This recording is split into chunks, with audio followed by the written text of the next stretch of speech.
ولی اللہ علی ولی اللہ علی ولی اللہ علی ولی اللہ علی ولی اللہ علی ولی اللہ.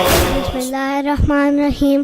الم تر کیف فعل ربک باصحاب الفیل الم یجعل کیدہم فی تضلیل وارسل علیہم طیر الابابیل ترمیہم بحجارۃ من سجیل وجعلہم کعصف مأکول. صلوات.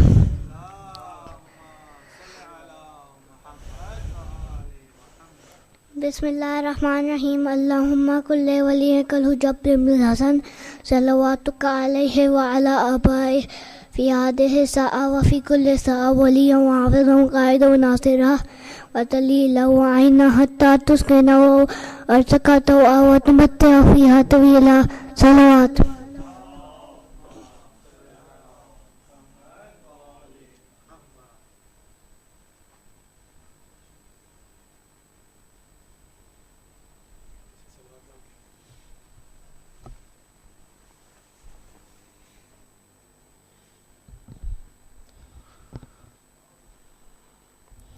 اعوذ باللہ من الشیطان الرجیم. بسم اللہ الرحمن الرحیم.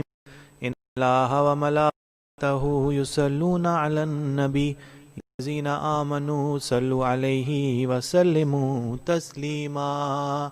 اللہم صل علی محمد وآل محمد. اعوذ باللہ من الشیطان الرجیم. بسم اللہ الرحمن الرحیم. عن جابر بن عبد الله الأنصاري عن فاطمة الزهراء عليه السلام بنت رسول الله صلى الله عليه وآله وسلم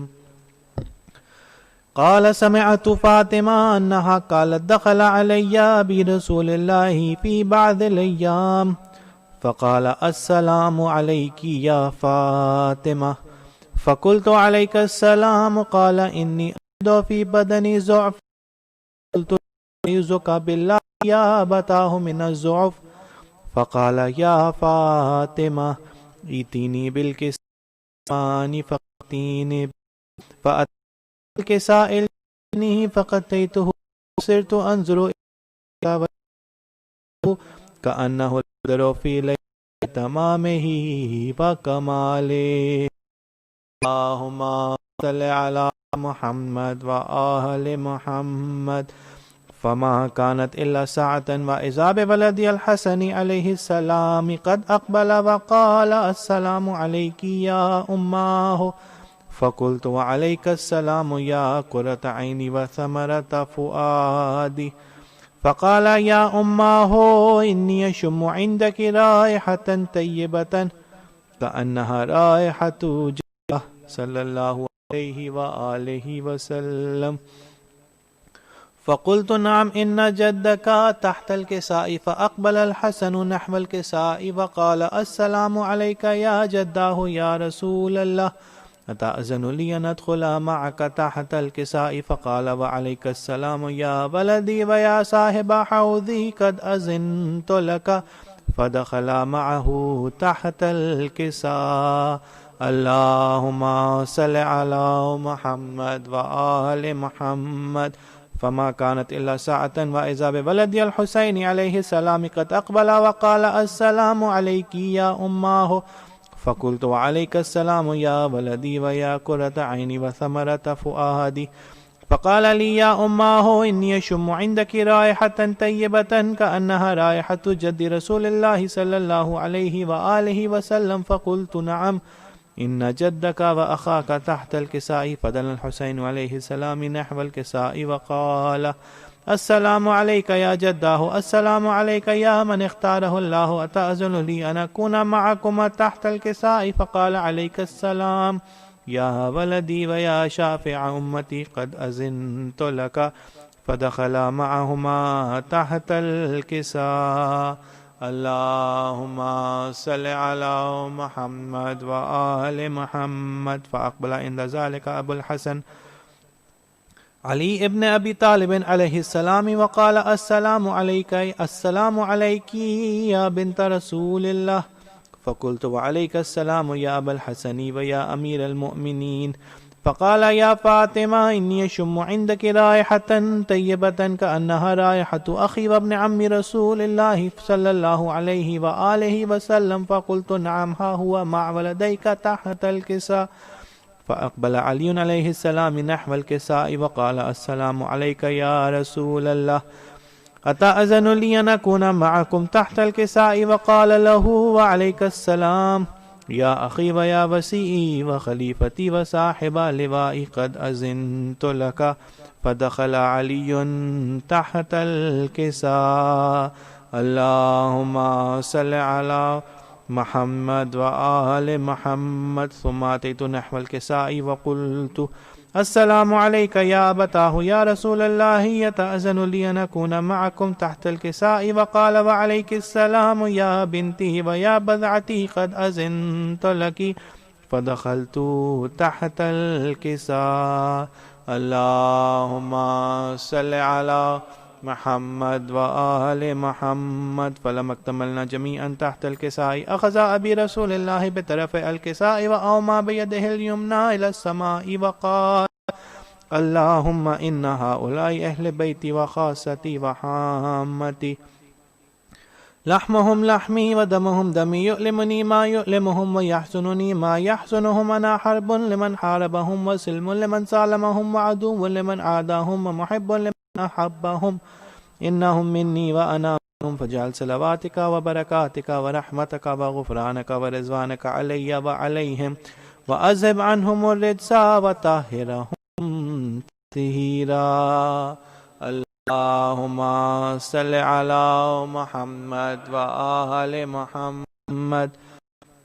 فقال الله عز وجل يا ملائكتي ويا سكان سماواتي إني ما خلقت سماء مبنية ولا أرضا مدحية ولا قمرا منيرا ولا شيئة ولا فلكا يدور ولا بحر يجري ولا فلكا يسري إلا بمحبة هؤلاء الخمسة الذين تحت الكساء. فقال الأمين جبرائيل يا ربي ومن تحت الكساء؟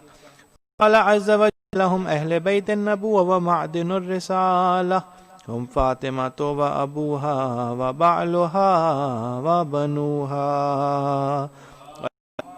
وآل محمد. فقال جبرائيل يا ربي أتأذن لي أن أهبط إلى الأرض لأكون معهم سادسا؟ فقال الله نعم قد أذنت لك. فهبط الأمين جبرائيل وقال السلام عليك يا رسول الله. العلي الأعلى يقرئك السلام ويخصك بالتحية والإكرام ويقول لك وعزتي وجلالي إني ما خلقت سماء مبنية ولا أرضا مدحية ولا قمرا منيرا ولا شمسا مضيئة ولا فلكا يدور ولا بحر يجري ولا فلكا يسري إلا لأجلكم ومحبتكم. وقد أذن لي أن أدخل معكم فهل تأذن لي يا رسول الله؟ فقال رسول الله وعليك السلام يا أمين وحي الله إنه نعم قد أذنت لك. فدخل جبرائيل معنا تحت الكساء فقال لأبي إن الله قد أوحى إليكم يقول إنما يريد الله ليذهب عنكم الرجس أهل البيت ويطهركم تطهيرا. اللهم صل على وآل محمد. فقال علي عليه السلام لأبي يا رسول الله أخبرني ما لجلوسنا هذا تحت الكساء من الفضل عند الله. فقال النبي صلى الله عليه وآله وسلم والذي بعثني بالحق نبيا واصطفاني بالرسالة نجيا ما ذكر خبرنا هذا في محفل من محافل أهل الأرض وفيه جمع من شيعتنا ومحبينا إلا ونزلت عليهم الرحمة وحفت بهم الملائكة واستغفرت لهم إلى أن يتفرقوا. فقال علي عليه السلام إذن والله فزنا وفاز شيعتنا ورب الكعبة. فقال النبي ثانيا يا علي والذي بعثني بالحق نبيا واصطفاني بالرسالة نجيا ما ذكر خبرنا هذا في محفل من محافل أهل الأرض وفيه جمع من شيعتنا ومحبينا وفيهم مهموم إلا وفرج الله همه ولا طالب حاجة إلا وكشف الله حاجة ولا طالب حاجة إلا وقضى الله حاجته. فقال علي عليه السلام إذا والله فزنا وسعدنا وكذلك شيعتنا فازوا وسعدوا في الدنيا والآخرة ورب الكعبة. اللهم صل على محمد وآل محمد. اللهم صل على محمد وآل محمد. اللهم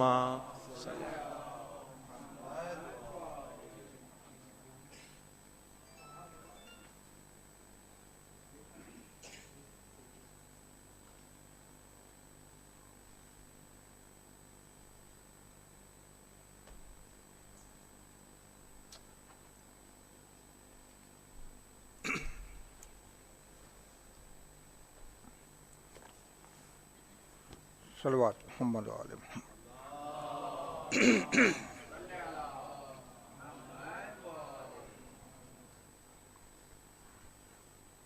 بارہ دیگر صلوات محمد علیہ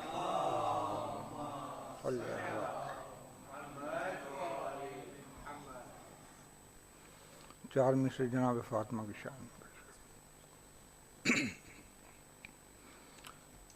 جو کہ دانوں سے ریاضت کی صدا آتی ہے، جو کہ دانوں سے ریاضت کی صدا آتی ہے، صاف قرآن کی آیت کی صدا آتی ہے. ہاں وہ معصوم کونین کا گھر ہے جس میں چکی چلنے سے تلاوت کی صدا آتی ہے، چکی چلنے سے تلاوت کی صدا آتی ہے. صلوات محمد.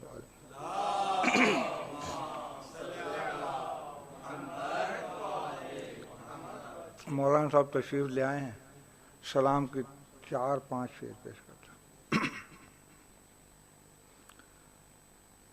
میرے معبود اے خدا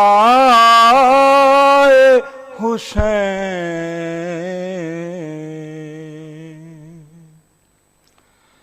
میرے معبود اے خدا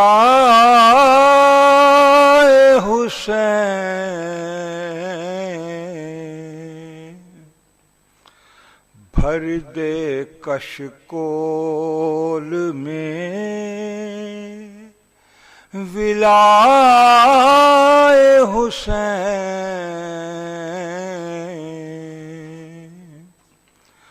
بھر دے کشکول میں ولائے حسین.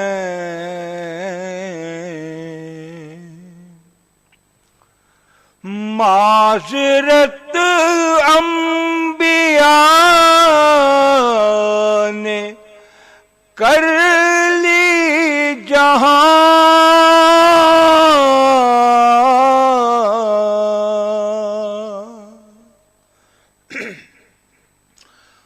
معذرت انبیاء نے کر لی جہاں،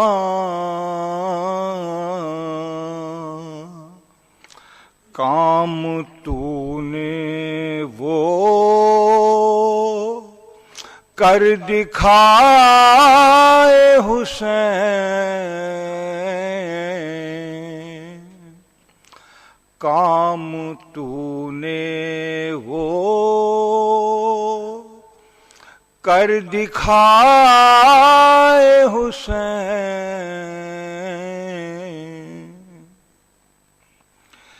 ایک دیا کر کے گل شب عاشور،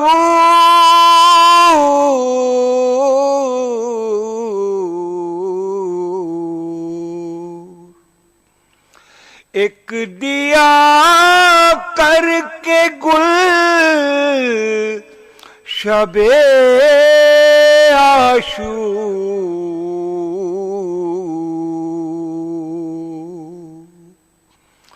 تو نے کتنے دیے جلائے حسین، تو نے کتنے دیے جلائے حسین،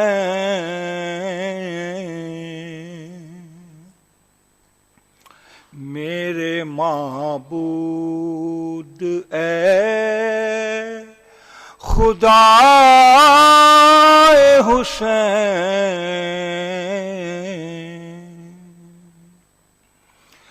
آتے دیکھا جو حر کو اپنی طرف،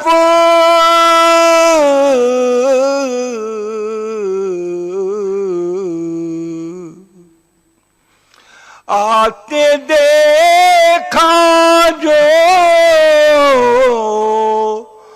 حر کو اپنی طرف، روتی آنکھوں سے مسکرائے حسین، روتی آنکھوں سے مسکرائے حسین،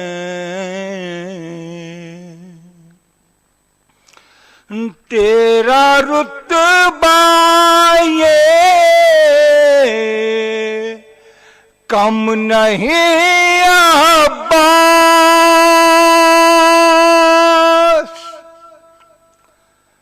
تیرا رتبہ یہ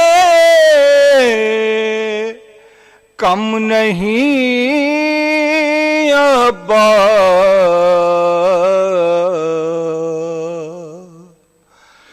تیرے جھولے کو خود جھلائے حسین، تیرے جھولے کو خود جھلائے حسین، ذوالجناح روند دیتا فوج یزید،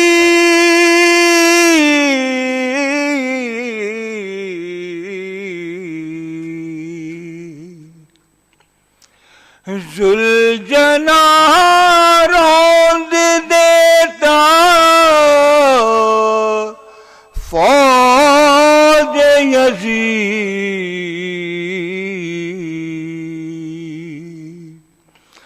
جنگ ہوتی اگر رضائے حسین،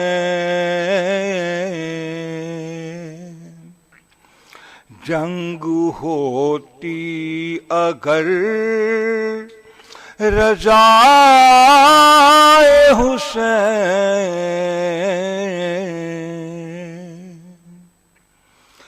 کسی طوفان کے بس میں کب ہے سہیل،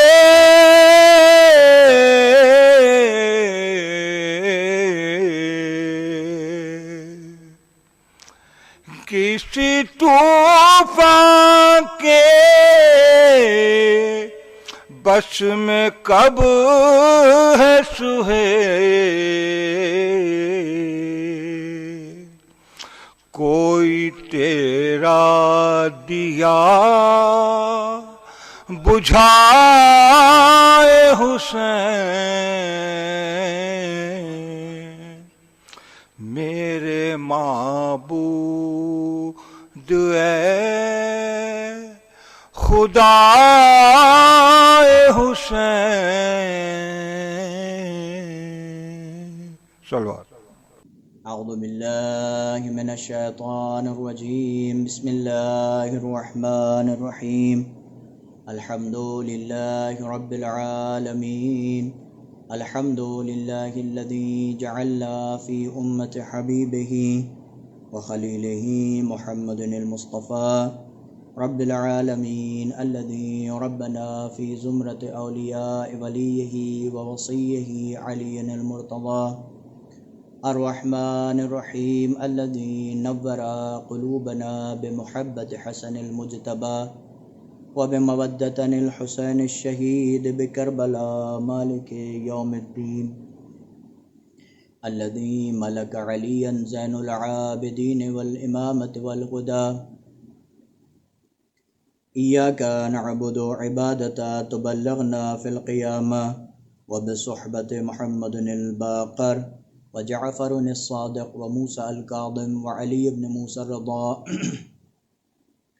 وإياك نستعين كما استعان بك محمد التقي وعلي النقي اللذا إنهما من أهل المجد والهدى. اهدنا الصراط المستقيم هو متابعة حسن العسكري ومحمد المهدي.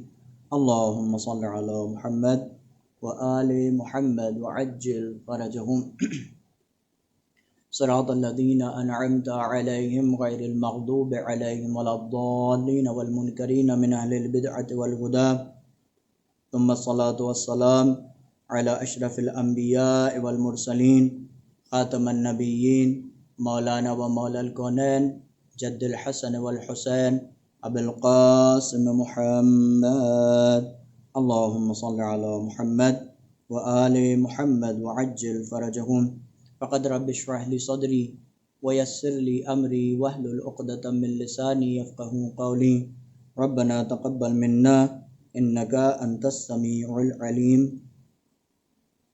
أما بعد فقد قال الله سبحانه وتعالى في كتابه الكريم وقوله الحق وهو أصدق الصادقين وأصدق القائلين.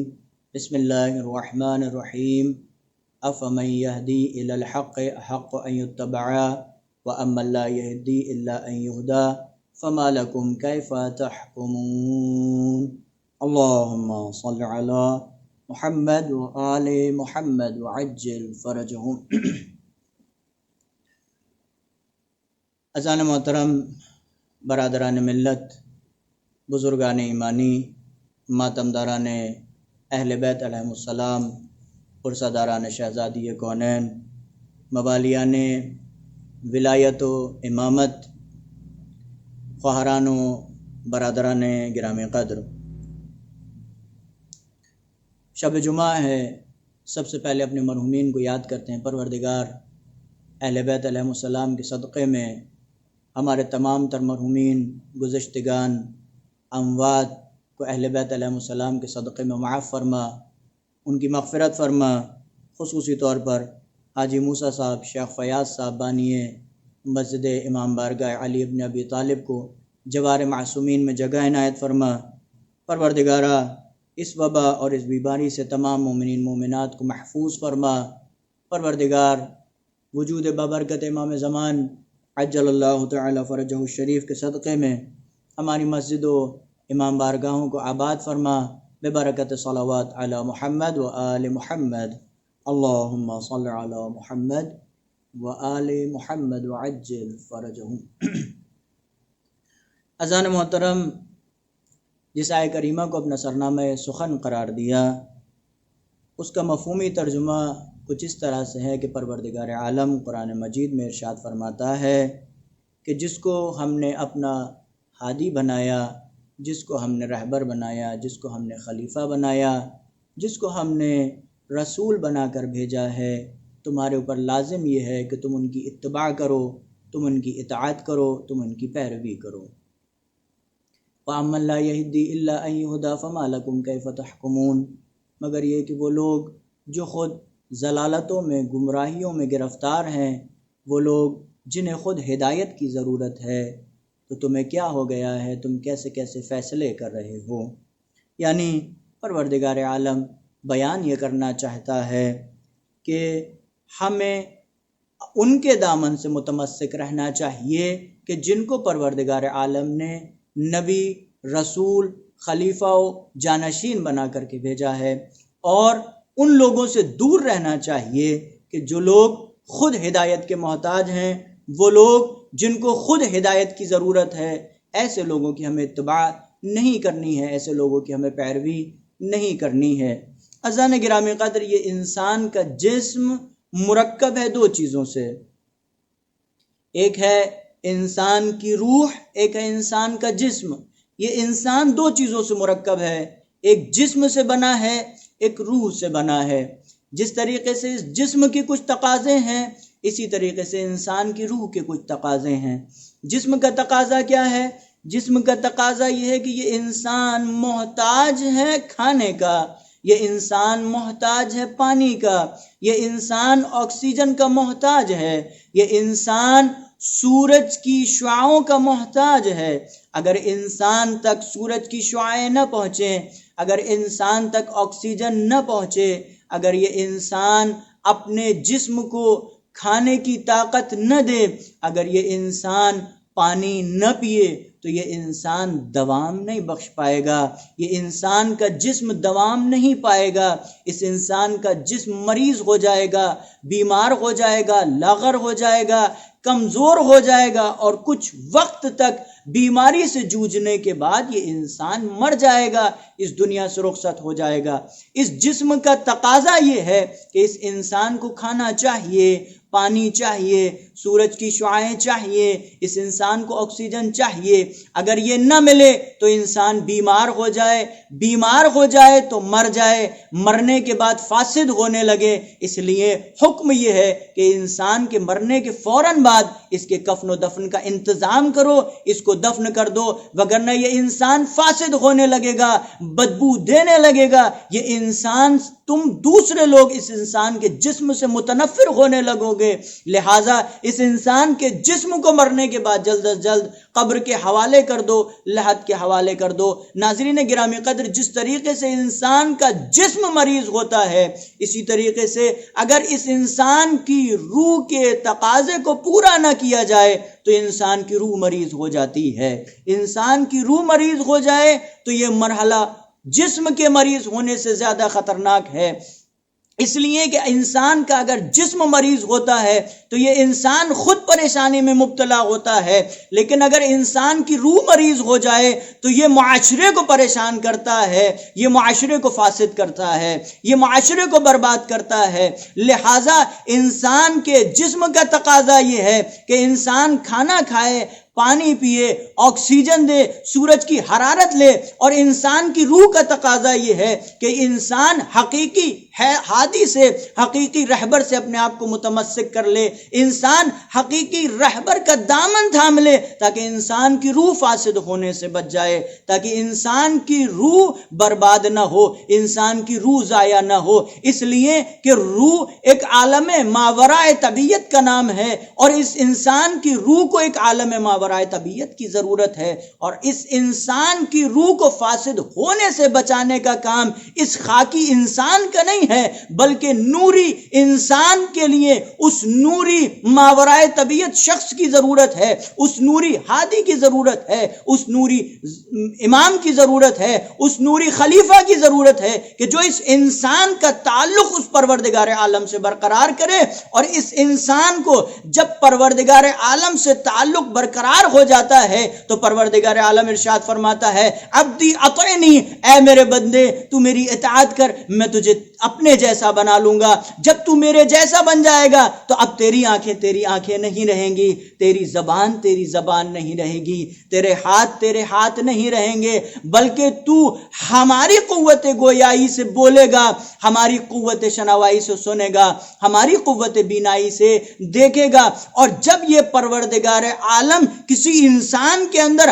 حقیقی طور پر متجلی ہو جاتا ہے تو یہ انسان علی ابن ابی طالب کی ذات، جس کے ہاتھ ید اللہ بن جاتے ہیں، جس کی زبان لسان اللہ بن جاتی ہے، جس کی آنکھیں عین اللہ بن جاتی ہیں، جس کا چہرہ وجہ اللہ بن جاتا ہے. صلوات پڑھیں عظمت محمد و آل محمد پر. اللہم صلی علی محمد و آل محمد وعجل فرجہم. لہٰذا اس انسان کو حقیقی ہادی سے، حقیقی خلیفہ سے، حقیقی رہبر سے متمسک رہنا چاہیے تاکہ اس انسان کی روح فاسد ہونے سے بچ جائے. اب یہ انسان عزیزان گرامی قدر، انسان جب اس دنیا سے رخصت ہوتا ہے، جب یہ انسان مر جاتا ہے، جب انسان کا رابطہ اس کی روح سے ختم ہو جاتا ہے، تو اب دو سوال اٹھتے ہیں. پہلا سوال یہ پیدا ہوتا ہے جو دنیا والوں کی ذہن میں اٹھتا ہے، اور ایک سوال وہ ہوتا ہے جو آسمان والوں کے ذہن میں اٹھتا ہے. پہلا سوال جو دنیا والوں کے درمیان اٹھتا ہے وہ یہ ہے کہ یہ جو مرنے والا ہے یہ چھوڑ کر کیا گیا ہے، یہ جو مرنے والا ہے یہ اس دنیا میں ترک کر کے کیا گیا ہے. لیکن یہ انسان جو مر جاتا ہے تو وہاں والے جو اس سے پوچھتے ہیں وہ یہ نہیں پوچھتے کہ تو چھوڑ کر کیا گیا ہے، بلکہ وہاں والے سے کیا سوال کرتے ہیں کہ تو لے کر کیا آیا ہے. عزیزان گرامی قدر، علامہ مجلسی عالم اسلام کے، عالم تشیع کے بزرگ عالم دین، ان کے ایک شاگرد سید نعمت اللہ جزائری کہتے ہیں کہ ایک دن ہم اور علامہ مجلسی ایک ساتھ میں بیٹھے ہوئے تھے. یہ سید نعمت اللہ جزائری کوئی عام شخصیت نہیں تھے، بلکہ یہ علامہ مجلسی کے قریب ترین شاگردوں میں ان کا شمار ہوتا تھا، اور انہوں نے بحار الانوار کو جمع کرنے میں علامہ مجلسی کی کافی حد تک مدد اور نصرت کی ہے. تو یہ شاگرد کہتے ہیں، یہ سید نعمت اللہ جزائری کہتے ہیں کہ ہم علامہ مجلسی سے کہتے ہیں کہ علامہ، ہم دونوں آپس میں قرارداد کرتے ہیں کہ ہم دونوں میں سے پہلے جو بھی اس دنیا سے رخصت ہوگا، جس کو موت آئے گی، جس کا انتقال ہوگا، وہ اس طرف دنیا کی، وہ عالم برزخ کی ایک دوسرے کو خبر دے گا، تاکہ ہم دیکھیں کہ اس عالم میں کیا چل رہا ہے، اس عالم کی کیفیت کیسی ہے. عزیزان گرامی قدر، سید نعمت اللہ جزائری کہتے ہیں کافی وقت بعد مجھ سے پہلے علامہ مجلسی کا انتقال ہو گیا. علامہ مجلسی ایک بزرگ جید عالم دین ہے جن کی قبر اصفہان میں ہے. تو یہ سید نعمت اللہ جزائری کہتے ہیں کہ میں بڑا کنجکاو تھا، میں بڑا بے چین تھا، کیونکہ علامہ مجلسی کی ذات ایک عظیم ذات تھی. تو مجھے اس بات کا یقین تھا کہ اب علامہ مجلسی جو مجھ سے پہلے اس دنیا سے رخصت ہو گئے ہیں، وہ ضرور مجھے عالم برزخ کی خبر دیں گے، وہ ضرور مجھے اس طرف دنیا کے بارے میں بتائیں گے. لیکن کافی وقت گزر گیا اور علامہ مجلسی نے مجھے اس طرف دنیا کی کوئی خبر نہیں دی. تو ایک دن میں بڑا بے چین اور بڑا پریشان ہو کر کے علامہ مجلسی کی قبر پر آیا، اور وہاں پر علامہ مجلسی سے راز و نیاز کیا، گفتگو کی، بات کی، حتی قرآن پڑھا، سورہ فاتحہ پڑھا، گریہ کیا. اور گریہ کرنے کے بعد میں اسی عالم میں علامہ مجلسی کی قبر کے پاس سو گیا. اب جو سویا ہوں تو حالت غنودگی میں کیا دیکھتا ہوں کہ علامہ مجلسی ہیں، بہترین لباس فاخر پہنے ہوئے ہیں، بہترین روح ہے، بہترین کیفیت ہے. ایک مرتبہ یہ نعمت اللہ جزائری صاحب کہتے ہیں، علامہ کیا ہمارے آپس میں قرار نہیں تھا کہ آپ ہمیں بتائیں اس طرف دنیا میں کیا چل رہا ہے؟ کہ ہم نے ایک دوسرے سے وعدہ نہیں کیا تھا، کہ ہم نے عہد نہیں کیا تھا؟ علامہ مجلسی کہتے ہیں کہ وہی بتانے کے لیے آج میں تمہاری خدمت میں پیش ہوا ہوں. اب یہ بڑی کنجکاوی کے ساتھ، بڑی بے چینی کے ساتھ، بڑی حسرتوں کے ساتھ میں علامہ مجلسی کی گفتگو سنتے ہیں. علامہ مجلسی کہتے ہیں کہ جب میں بستر علالت پر تھا، حالت احتضار تھا، میں بڑا بے چین تھا، بڑا پریشان تھا، بڑا درد تھا میرے، وہ بیماری جو مجھے لاحق تھی، تو اس بیماری کی بنا پر میں بڑا پریشان تھا.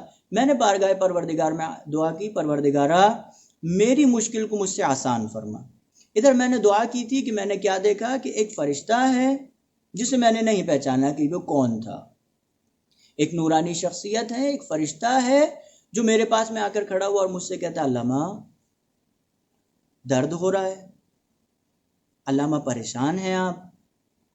تو علامہ مجلسی کہتے ہیں بڑا درد ہو رہا ہے، بڑا پریشان ہوں۔ ایک مرتبہ وہ فرشتہ پیروں کی طرف جاتا ہے اور جانے کے بعد میں اپنے ہاتھوں کو علامہ مجلسی کے پیروں پر مس کرتا ہے۔ جیسے ہی پیروں کو مس کیا، ایک مرتبہ یہ فرشتہ پوچھتا ہے کچھ بہتر ہوا؟ علامہ مجلسی کہتے ہیں ہاں، وہاں سے درد ختم ہو گیا۔ علامہ مجلسی کہتے ہیں جیسے جیسے یہ فرشتہ اپنے ہاتھ کو اوپر لے کر کے آتا چلا جاتا تھا، ویسے ویسے میرے جسم سے درد اور اذیت ختم ہوتی چلی جا رہی تھی، حتیٰ کہ جب وہ میرے سینے پر آیا میں نے کیا دیکھا کہ یہ ایک دم سے میرا جسم بے جان ہو گیا اور میری روح کمرے کے ایک کنارے پر موجود ہے۔ جیسے ہی میری روح قفس عنصری سے پرواز ہوئی، میرے اطراف کے لوگوں نے گریہ وزاری کرنا شروع کیا۔ جتنا میں ان سے کہوں کہ میں ابھی زندہ ہوں، میں صحیح ہو گیا، میں ٹھیک ہو گیا، میں پریشانیاں ختم ہو گئی، میرا درد ختم ہو گیا، لیکن وہ لوگ کوئی بھی میری بات سننے سے قاصر ہیں، نہیں سن رہے ہیں وہ میری بات۔ حتیٰ کہ مجھے پھر غسل و کفن دیا گیا اور مجھے قبر میں لٹا دیا گیا۔ اب توجہ کیجیے گا عزیزان گرامی قدر کہ اس طرف دنیا میں کیا ہوتا ہے یہ انسان، اس طرف دنیا میں کس کس چیز کی انسان کو ضرورت ہے۔ علامہ مجلسی کہتے ہیں کہ قبر کو جب بند کر دیا گیا، اب قبر بند جو ہوئی ہے ادھر سے ایک سوال کیا گیا۔ میں نے ابھی کیا کہا تھا عزیزان گرامی قدر؟ دو طریقے کے سوال اٹھتے ہیں۔ ایک سوال یہ اٹھتا ہے کہ یہ دنیا والے پوچھتے ہیں کیا چھوڑ کر کے گیا ہے، وہاں والے پوچھتے ہیں کیا لے کر کے آیا ہے۔ جیسے ہی قبر بند ہوئی، علامہ مجلسی کہتے ہیں کہ فرشتوں کی آواز آئی، محمد باقر مجلسی، محمد باقر مجلسی، ہمارے لیے کیا لے کر آئے ہو؟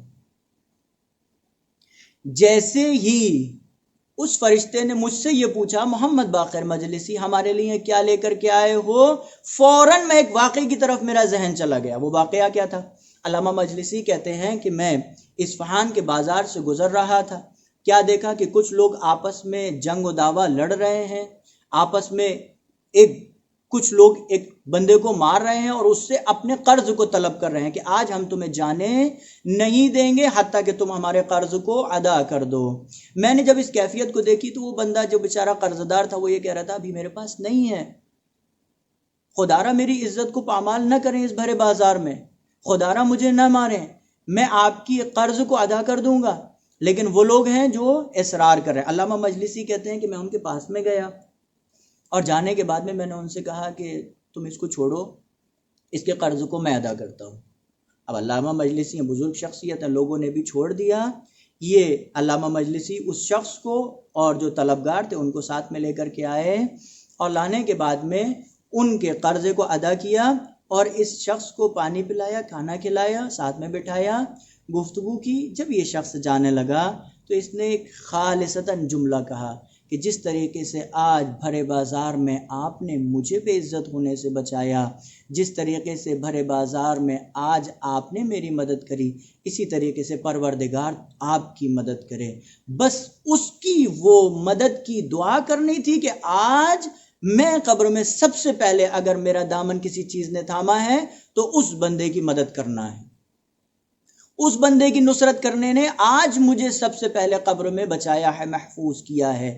علامہ مجلسی کی علمی خصوصیتیں اپنی جگہ پر، عقیدہ اپنی جگہ پر، وہ تمام تر چیزیں انشاءاللہ بعد میں علامہ مجلسی کے لیے کام آتی رہیں گی، لیکن قبر میں جانے کے بعد سب سے پہلے اگر علامہ مجلسی کی کسی چیز نے نصرت کی ہے تو وہ ہے دوسرے کی مدد کرنا، وہ ہے دوسرے کی نصرت کرنا۔ عزیزان گرامی قدر، آج اس دنیا کے اندر اس لاک ڈاؤن کے زمانے میں نہ جانے کتنے لوگ بھوکے ہیں، پریشان ہیں، مضطرب ہیں، اذیت میں ہیں، بے چینی میں ہیں۔ لہٰذا ہمارے اوپر لازم ہے کہ ہم ان لوگوں کی مدد کریں تاکہ دنیا کے اندر وہ لوگ بھی رفاہ کے ساتھ زندگی بسر کریں اور ان کی دعائیں قبر میں جا کر کے ہمارے لیے باعث سکون بنے۔ عزیزان گرامی قدر، یہ ایک ایسا واقعہ تھا کہ کہ جو علامہ مجلسی کا ہمارے دلوں کو روشن کرتا ہے، نور ایمانی سے منور تر کرتا ہے۔ باقاعدہ امام محمد تقی علیہ الصلوۃ والسلام ارشاد فرماتے ہیں الناس فی الدنیا بالاموال، دنیا میں یہ انسان اپنے مال کے ذریعے جیتا ہے، دنیا میں یہ انسان اپنی زندگی کو مال کے ذریعے سروائیو کرتا ہے، وفی الآخرۃ بالاعمال، اور آخرت میں اس انسان کے لیے اس کا مال فائدہ پہنچانے والا نہیں ہے، بلکہ آخرت میں اس انسان کے لیے اس کے اعمال فائدہ پہنچانے والے ہیں، قبر میں اس انسان کے لیے اس کے اعمال فائدہ پہنچانے والے ہیں۔ وہی امام علی علیہ السلام ارشاد فرماتے ہیں لا تکن ممن ترجو الآخرہ بغیر عمل، ان لوگوں میں سے نہ قرار پاؤ جو کہ بغیر عمل کے آخرت کی تمنا کرتے ہیں، عمل نہیں کرتے اور آخرت میں نیک تمنا کرتے ہیں کہ آخرت میں جنت ہمارا ورثہ ہے، جنت ہماری جاگیر ہے، دنیا میں عمل نہیں کیا لیکن آخرت میں جنت کی تمنا کرتے۔ امام فرماتے ہیں کہ ایسے لوگوں میں سے قرار نہ پاؤ جو جنت کی تمنا تو کریں لیکن اپنے اعمال کو اس دنیا میں نہ سدھاریں نہ سنواریں۔ عزیزان گرامی قدر، اسی واقعے سے تعلق رکھتا ہوا انسان کی جسم سے جب روح پرواز ہوتی ہے تو اس وقت کو امام علی علیہ السلام نے کس طریقے سے بیان کیا۔ امام علی علیہ السلام خطبہ نمبر 109 خطبہ نمبر 109 میں امام علی علیہ السلام بڑا بہترین طریقے سے اس بات کو بیان کرتے ہیں۔ میں علامہ ذیشان حیدر جوادی صاحب کا ترجمہ بعینہ ہی چاہتا ہوں کہ آپ کی خدمت میں عرض کروں، تاکہ وہ جو لطافت میں نے اس ترجمے میں پائی ہے میں چاہتا ہوں کہ وہی لطافت آپ لوگ بھی انشاءاللہ محسوس کریں۔ امام کیا فرماتے ہیں، کس طرح پر وہ مصیبت نازل ہو گئی، کس طرح ان پر وہ مصیبت نازل ہو گئی جس سے یہ ناواقف تھے، اب فراق دنیا ان کے لیے ایک مصیبت بن گیا ہے۔ اب تو اس مصیبت کا بیان کرنا بھی ممکن نہیں ہے، جہاں ایک طرف موت کے سکرات ہیں، جہاں ایک طرف ملک الموت ہے اور دوسری طرف اس کے گھر والے اور دنیا کے فراق کا افسوس۔ دو چیزیں ہیں، ایک طرف حالت احتضار ہے، دوسری طرف اس کے گھر والے، اس کا اموال اور دنیا سے رخصت ہونے کی حسرت ہے۔ حالت یہ ہے کہ ہاتھ پاؤں ڈھیلے پڑ گئے ہیں اور رنگ اڑ گیا ہے۔ اس کے بعد مولا ارشاد فرماتے ہیں اس کے بعد موت کی دخل اندازی بڑھنا شروع ہو جاتی ہے تو وہ گفتگو کی راہ میں حائل ہو جاتی ہے۔ ابھی تک جو انسان کلام کر رہا تھا، بستر مرگ پر لیٹ کر حالت احتضار میں جو بول رہا تھا، اب یہ انسان بول نہیں پاتا ہے کہ انسان گھر والوں کے درمیان ہے، انہیں اپنی آنکھوں سے دیکھ رہا ہے، ان کی آواز کو سن رہا ہے، عقل بھی سلامت ہے اور ہوش بھی برقرار ہے۔ یہ سوچ رہا ہے عمر کو کہاں ضائع کیا ہے، یہ سوچ رہا ہے کہ عمر کو کہاں برباد کیا ہے، اپنی زندگی کو کہاں گزارا ہے، ان اموال کو یاد کر رہا ہے جنہیں جمع کیا تھا اور ان کی جمع آوری میں اپنی آنکھوں کو بند کر لیا تھا کہ انہیں اس مال کو واضح راستوں سے اکٹھا کر رہا ہے، ان مال کو جائز راستوں سے اکٹھا کر رہا ہے یا اس مال کو ناجائز راستوں سے اکٹھا کر رہا ہے۔ یہ صرف مال کی جمع اندوزی میں لگا ہوا تھا، اس نے یہ نہیں دیکھا کہ یہ جائز مال ہے یا ناجائز مال ہے۔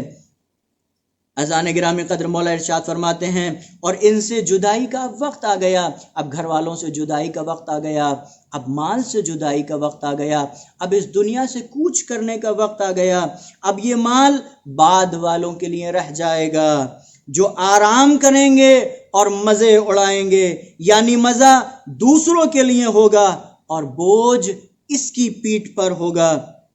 لیکن اس مال کی زنجیروں میں یہ انسان جکڑ دیا جائے گا اور موت نے سارے حالات کو بے نقاب کر دیا ہے۔ اب اس کی آنکھوں سے پردہ ہٹ چکا ہے کہ یہ مال اب اس کی زندگی پر، یہ مال اب اس کی روح پر، یہ مال اب اس کی اس باڈی پر، یہ مال اس کے جسم پر کس طریقے سے اثر انداز ہو رہا ہے، اور یہ ندامت کے ساتھ کف افسوس ملتا ہوا اپنی انگلیوں کو اپنے دانت سے کاٹ رہا ہے اور اس چیز سے کنارہ کش ہونا چاہتا ہے جس کی طرف زندگی بھر راغب رہا۔ یہ انسان زندگی بھر اپنے بیوی، اپنے بچوں، اپنے مال کی طرف راغب رہتا ہے، لیکن اب جب موت کا وقت آیا تو یہ انسان اب ان سے کنارہ کش ہونا چاہتا ہے، اپنے بیوی سے کنارہ کش ہونا چاہتا ہے، اپنے بچوں سے کنارہ کش ہونا چاہتا ہے، اپنے اموال سے کنارہ کش ہونا چاہتا ہے کہ کاش، اے کاش۔ اب یہ کیا چاہتا ہے؟ اب یہ چاہتا یہ ہے کہ اے کاش جو شخص اس مال کی بنا پر اس سے بغض و حسد رکھتا تھا، آج یہ مال میرے پاس نہ ہو کر اس کے پاس ہوتا جو مجھ سے بغض و حسد رکھتا تھا۔ اس کے بعد موت اس کے جسم میں مزید دراندازی کرتی ہے اور زبان کے ساتھ اس کے کانوں کو شامل ہو جاتی ہے۔ ابھی تک زبان بولنے سے قاصر تھی، اب اس کے کان سننے سے قاصر ہو جاتے ہیں۔ اب یہ انسان اپنے گھر والوں کو دیکھتا بھی ہے لیکن نہ بول سکتا ہے، نہ ان کی آواز سن سکتا ہے۔ ہر ایک چہرے کو حسرت سے دیکھتا جاتا ہے، ان کی زبانوں کی جنبش کو محسوس کرتا ہے، لیکن یہ انسان نہ بول سکتا ہے، یہ انسان نہ سن سکتا ہے۔ اس کے بعد موت اس سے اور چپک جاتی ہے تو کانوں کی طرح یہ موت اب اس کی آنکھوں پر بھی قابض آ جاتی ہے اور روح جسم سے پرواز کر جاتی ہے۔ اب وہ گھر والوں کے درمیان ایک مردہ ہو جاتا ہے جس کے پہلو میں بیٹھنے سے بھی وحشت آتی ہے۔ لوگ اس سے دور دور بھاگتے ہیں، لوگ اس کے پاس جانے سے وحشت کرتے ہیں۔ اب یہ نہ کسی رونے والے کو سہارا دے سکتا ہے اور نہ کسی پکارنے والے کی آواز کو سن سکتا ہے۔ لوگ اسے زمین کے ایک گڑھے تک پہنچا دیتے ہیں، لوگ اسے قبر میں اتار دیتے ہیں اور اس کے اعمال کے حوالے کر دیتے ہیں کہ ملاقاتوں کا سلسلہ اب ختم ہو گیا، لہٰذا اب انسان اس دنیا میں جانے کے بعد اپنے اعمال کا محتاج ہے۔ اس انسان کو اب اس کا مال فائدہ پہنچانے والا نہیں ہے، اس انسان کو اب اس کے اعمال پہنچانے والے ہیں۔ جو اس کے فائدہ جو اس کے اعمال پہنچائیں گے وہ قبر میں اس کے اعمال ہوں گے، اس کا مال نہیں ہوگا۔ لہٰذا جو چیز اب اس کے لیے نفع بخش ہے وہ اس کا مال نہیں ہے بلکہ اس کے اعمال ہیں، اس کا کردار ہے، اس کی اس دنیا کے اندر کی زندگی ہے۔ اگر اس نے اس دنیا کے اندر نیک اعمال کیے ہیں تو یہ انسان آخرت میں سرخرو ہے، ان فرشتوں کے ساتھ میں سربلندی کے ساتھ میں فخر کے ساتھ میں اپنے عقیدے اور اعمال کو پیش کر سکتا ہے۔ لیکن اگر اس کے اعمال خراب ہوئے تو انا للہ و انا الیہ راجعون۔ یہ انسان اپنی اس دنیا کے اندر جس طریقے سے بے چین رہا اسی طریقے سے یہ انسان تا قیام قیامت ان گناہوں کا توق اپنی گردن میں لیے ہوئے زندگی بسر کرتا رہے گا۔ خدا را اہل بیت علیہ السلام کی تعلیمات اور ان کے دامن کو، قرآن کی تعلیمات اور اس کے دامن کو تھامتے ہوئے اہل بیت علیہ السلام کے حقیقی اعوان و انصار میں شمار ہو جائیں۔ وہ اہل بیت علیہ السلام جنہوں نے اپنی زندگی کو ہماری ہدایت کے لیے وقف کر دیا، وہ اہل بیت علیہ السلام جو اس دنیا سے رخصت ہو جانے کے بعد بھی اس دنیا سے ہماری نصرت کرتے نظر آ رہے ہیں۔ اذان گرامی قدر 23 ذی القعدہ جو ہمارے بر صغیر میں امام رضا علیہ السلام کی شہادت منائی جاتی ہے اور 23 ذی القعدہ کو ہمارے ہندوستان اور پاکستان میں شہادت امام رضا علیہ السلام کے عنوان سے مجالس و مجلسیں کی جا رہی ہیں۔ اذان گرامی قدر میرا دل یہ چاہتا ہے کہ بس امام رضا علیہ السلام کی ایک کرامت اور اسی پر آپ کی رحمت کو تمام کر دیتا ہوں۔ عزیزوں اور میرے دوستوں، کرامت امام رضا علیہ السلام میں ملتا ہے کہ ایک خادمہ امام رضا علیہ السلام بیان کرتی ہیں کہ واکی ٹاکی پر میرے پاس میسج آیا کہ جلدی سے اپنے آپ کو پنجرے فولاد کے پاس پہنچائیے، شفا والی جالی کے پاس اپنے آپ کو پہنچائیے کہ یہاں پر ایک بچی کو شفا نصیب ہوئی ہے۔ یہ کہتی ہیں کہ جیسے ہی مجھے یہ پیغام ملا، جیسے ہی مجھے یہ میسج ملا، میں فوراً ہی اپنے آپ کو پنجرے فولاد تک لے کر گئی۔ وہاں کیا دیکھا ہے کہ ایک جم غفیر ہے، گریہ اوزاری ہے، یا امام رضا یا غریب الغربا کی صدائیں بلند ہیں۔ ایک مرتبہ میں نے اپنے آپ کو اس بچی کے پاس پہنچایا جس کو شفا ملی تھی، اس کا بابا اس کی آغوش میں اس بچی کو لیے ہوئے تھا، اور لوگ اس بچی سے اپنے آپ کو اس طریقے سے مس کر رہے تھے کہ یہاں تک کہ اس بچی کے کپڑے پھٹ چکے تھے۔ لوگوں نے اس طریقے سے اس بچی کو مس کیا تھا، اس سے متبرک ہو رہے تھے۔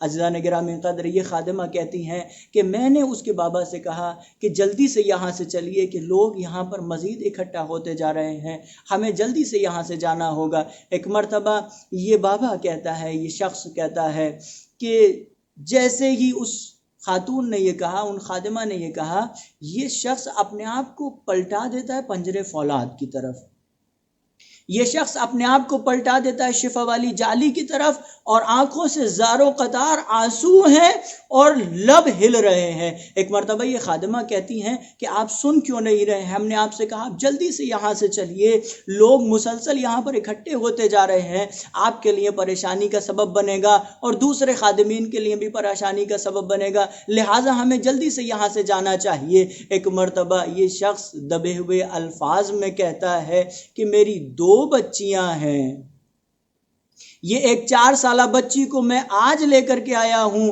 اور میں نے اپنی اہلیہ سے کہا تھا تھوڑی دیر بعد میں دوسری بچی کو لے کر کے آؤں گا۔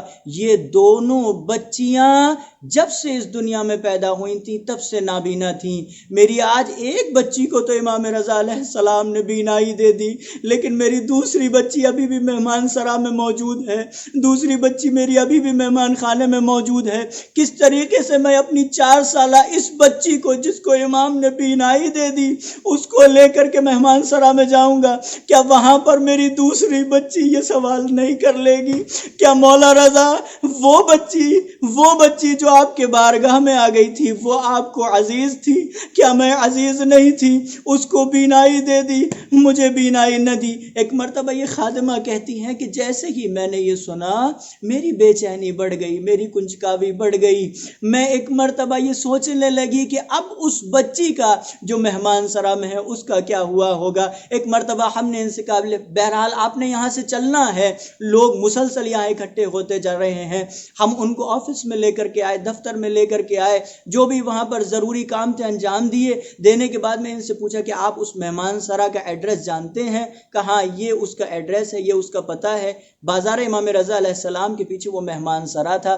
عزیزو اور میرے دوستو، ایک مرتبہ اس شخص کے ساتھ میں کچھ خادمین امام رضا علیہ السلام چلتے ہیں، اور جانے کے بعد جیسے ہی بازار امام رضا علیہ السلام کے پاس پہنچے، کیا دیکھا کہ اس کے مہمان سرا سے پہلے ہی ایک جم غفیر ہے، ایک تعداد ہے، ایک مجمع ہے، یا امام رضا، یا امام رضا، یا غریب الغربا، لوگ کی صدائیں بلند ہیں۔ ایک مرتبہ یہ شخص آگے بڑھا، اپنی بچی کو لے کر آگے بڑھتا چلا جاتا ہے، دریافت کیا کہ یہ یا امام رضا کی صدائیں کیوں بلند ہو رہی ہیں، یہ گریہ اوزاری کیوں ہو رہا ہے؟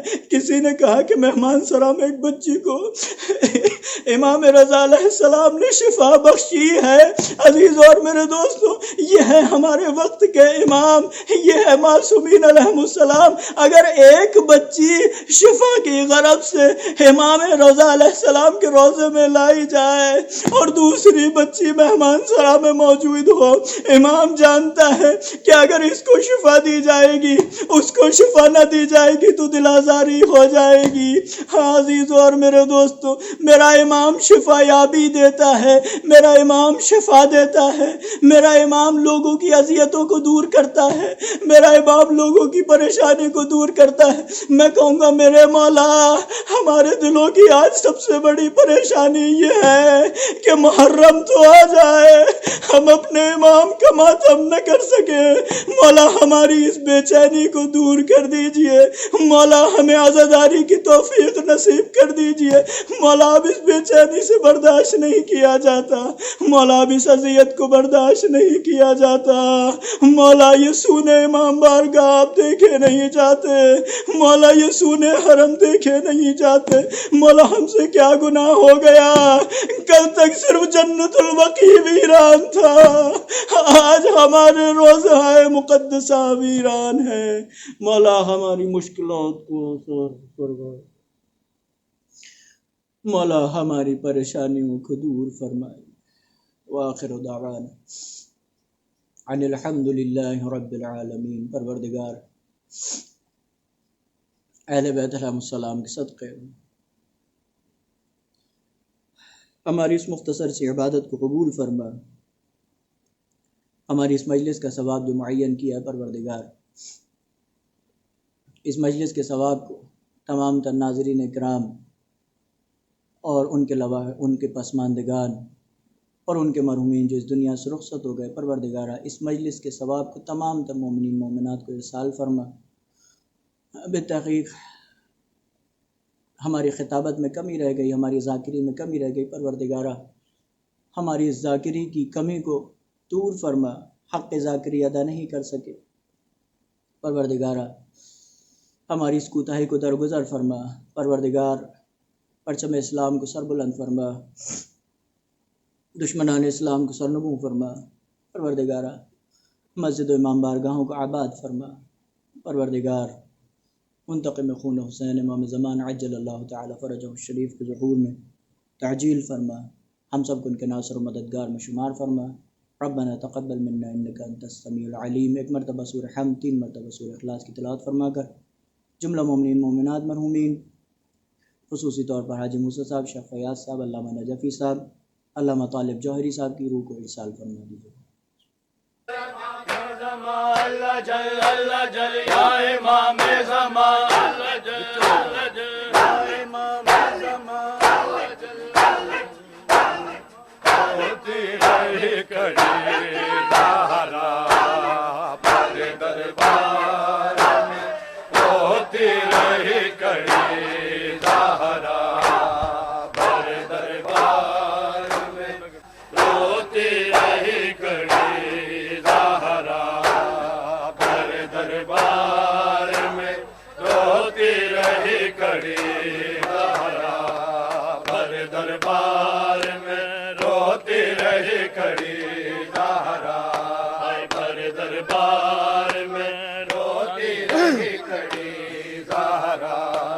نہ جانے کیسے، نہ جانے کیسے حق مانگتی رہی زہرا پر دربار میں، روتی رہی کڑی زہرا پر دربار میں،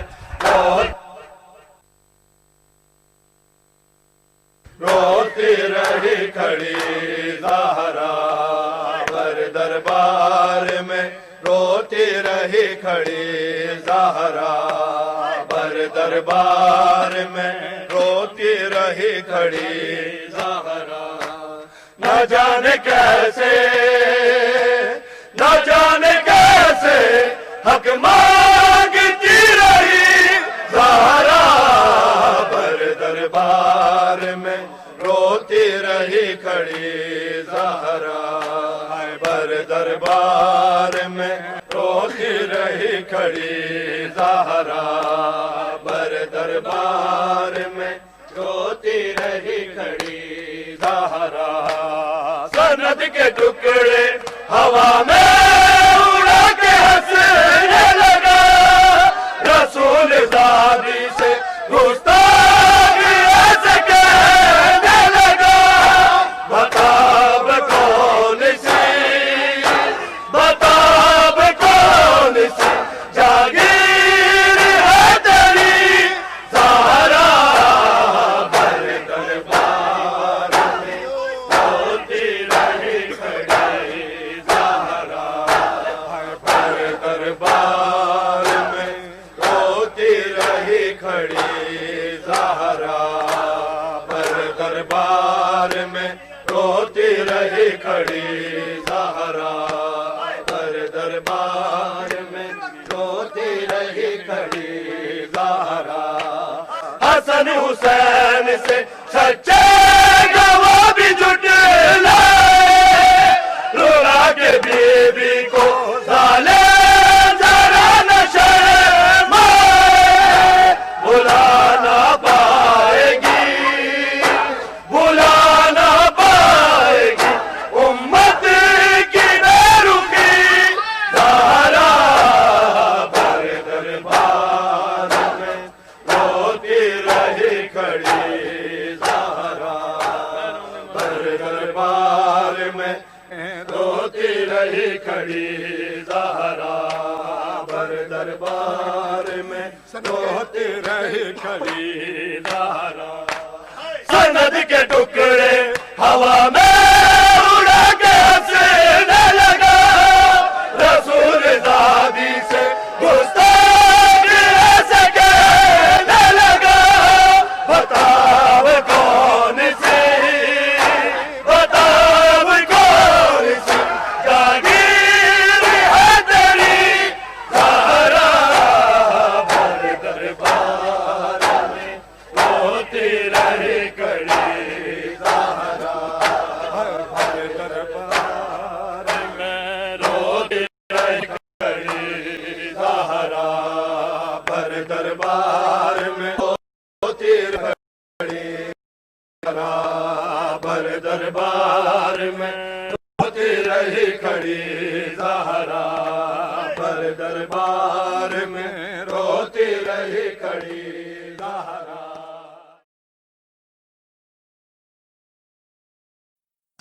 السلام علیکہ یا ابا عبداللہ السلام علیکہ یا ابن رسول اللہ السلام علیکہ وعلا جدک و ابیک السلام علیکہ وعلا امک و اخیک السلام علیکہ یا ابو الفضل العباسی یا ابن امیر المؤمنین السلام علیکم جميعا شہداء کربلا ورحمۃ اللہ وبرکاتہ السلام علیکہ یا علی ابن موسی الرضا الرازی بالقدر والقضاء السلام علیکہ یا انیس النفوس ایہا المدفون بارض توس سیدی رزقنا اللہ فی الدنیا زیارتکم وفی الآخرت شفاعتکم الصلاة والسلام علیکم ورحمۃ اللہ وبرکاتہ السلام علیکہ یا صاحب العصر والامر والزمان الامان الامان الامان من فتن الزمان السلام علیکہ یا شریک القرآن السلام علیکہ یا امام زماننا هذا و امام الانس والجان سیدی عجل اللہ تعالی فرجک وسهل اللہ تعالی مخرجک وظہورک وجعلنا من انصارک واعوانک والمستشہدین بین یدیک تحت لوائک الصلاة والسلام علیکم ورحمۃ اللہ وبرکاتہ الرحمن الرحیم اللہم کل ولیک حجت ابن الحسن صلواتک علیہ وعلی آبائہ فی هذه الساعة وفی کل ساعة ولیا وحافظا وقائدا وناصرا ودلیلا وعینا حتی تسکنہ ارضک طوعا وتمتعہ فیہا طویلا من محمد وآل محمد صلوات اللهم